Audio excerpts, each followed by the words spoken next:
اوس پسې د سیټینګز یو څو آپشنز ایکسپلور کوو چې دا ډیر ضروری دي. د ویب سایټ د انسټالیشن نه پس کله چې تاسو ورډپریس انسټال کړئ نو د ټول نه اول زه چې په خپله زما کم پریکټس وي هغه راشم دې سیټینګز آپشن ته او دا ټول آپشنز چې دي هغه کې څه سیټینګ دی هغه وکم. د ټول نه اول په سیټینګ کې جنرال ټیب دی. په جنرال ټیب کې ګورو چې څه دي او د دې کار څه دی. جنرال ټیب کې چې دی د بلاګ هیلپ جنرال سیټینګ اولنی غواړي سایټ ټایټل دلته کې د خپل ویب سایټ کوم مین ټایټل چې هغه به ورله ورکوي. بیا سایټ ټیګ لاین مطلب یو شارټ شان خبره د هغې سره ریلیټډ لکه دې له به زه ورکوم بلاګ هیلپ دی. دې له به زه ورکوم چې اپډیټ وید stay updated so بس ټایپ وکم نو ستدي اگزامپل لپاره stay updated with helpful content نو د دې فایده ډېرې که فرض که زه سایټ سرچ کومه دا دی زه سرچ کوم په ګوګل کې سایبر پښتو وګورم چې د سایبر پښتو څه ټیګ لاین دی اور پرپس از ټو سپریډ دا دغه دی څه ټیګ لاین دی نو مطلب دا پوره ټیګ لاین دی نور پسې اخوا نه شو کوي اوږد دی اور پرپس از ټو سپریډ سم ایجوکیشنل ډي سی سبی که زه ډاټ کوډ سرچ کوم که فرض که راواغستو په فرسټ ریزلټ باندې نو دلته کې به د دې ټیګ لاین چې دی ویر وی لرن کوډ دا ټیګ لاین دی. د هر ویب سایټ چې دی هغه ډفرنټ کیدی شي. زه فیسبوک سرچ کوم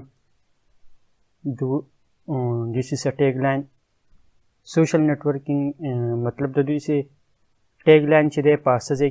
کې نو اوس دوی سه ډایرکټ ټیګ لاین نه دی ایډ کړی هغو ته ضرورت نشته د ټیګ لاین. نو بیا دلته کې د ویب سایټ کوم یو آر ایل چې هغه یو آر ایل دلته کې د ویب سایټ WordPress ویب سایټ یو آر ایل او دلته کوم سایټ یو آر ایل دا دواړه موستلی سیم او د ویب سایټ کوم مین یو آر ایل چې هغه مطلب دا بیا پسې بل اپشن دی د ایډمنسټریټر ایمیل کوم ایډمن ایمیل چې هغه ایمیل دلته کې تاسو خپل هغه ایمیل ایډ کړئ چې هغې ته ستاسو ایکسس یا تاسو ته د ویب سایټ باره کې نوټیفیکیشن او دا راځي. بیا دلته کې ممبرشپ اپشن دی any one can register چې زه دا اپشن ټیک کم نو په دې باندې بیا نور یوزرز رجسټریشن کولی شي هغه ویب سایټ ته لاګ ان کیدی شي. دا اپشن په هغه صورت کې زیاتر د هغې ضروري چې کله د ویب سایټ د اکاونټ کریټ کولو ضرورت لکه ای کامرس ټایپ ویب سایټ یا بل تاسو خپل ممبرز له دا اپشن ورکول غواړئ چې هغه رجسټریشن کولی شي په ویب سایټ کې نو دا اپشن دغه سلیکټ کولی شي. بیا بل اپشن دا دی چې یوزر رول به سي چې کله نیو یوزر رجسټریشن کې نو دا به همیشه سبسکرایبر دغه کوي په غلطۍ باندې داسې چې دا تاسو چینج کړئ او ایډمنسټریټر یا ایډیټر سلیکټ کړئ نو چې کوم یوزر اکاونټ جوړ کړي هغه ته بیا ستاسو پوسټ او هر څه وزټ کولی شي او په هغې کې به چینجز کولی شي. نو په دې کې به احتیاط کوئ چې دا صحیح سلیکټ کړئ او سبسکرایبر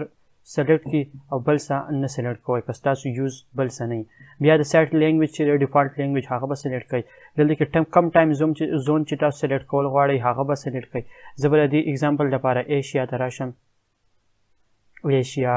او په هغې کې به کراچي سلیکټ کړم ایشیا او په دې کې به کراچي سلیکټ کړم. نو ما د پاکستان ټایم زوم سلیکټ کو بیا کوم ډیټ فارمیټ هم چینج کولی شئ ټایم فارمیټ هم چینج کولی شئ او د ویک سټارټ په کوم ورځې نه کېږي اوس منډې سلیکټ کړی دی که ستاسو بیا د بزنس ریلیټډ دی چې د ویک سټارټ د کم نه کول غواړئ هغه به نو منډې به زه پرېږدم دا سټینډرډ دی او دا چینجز به سیو کړم.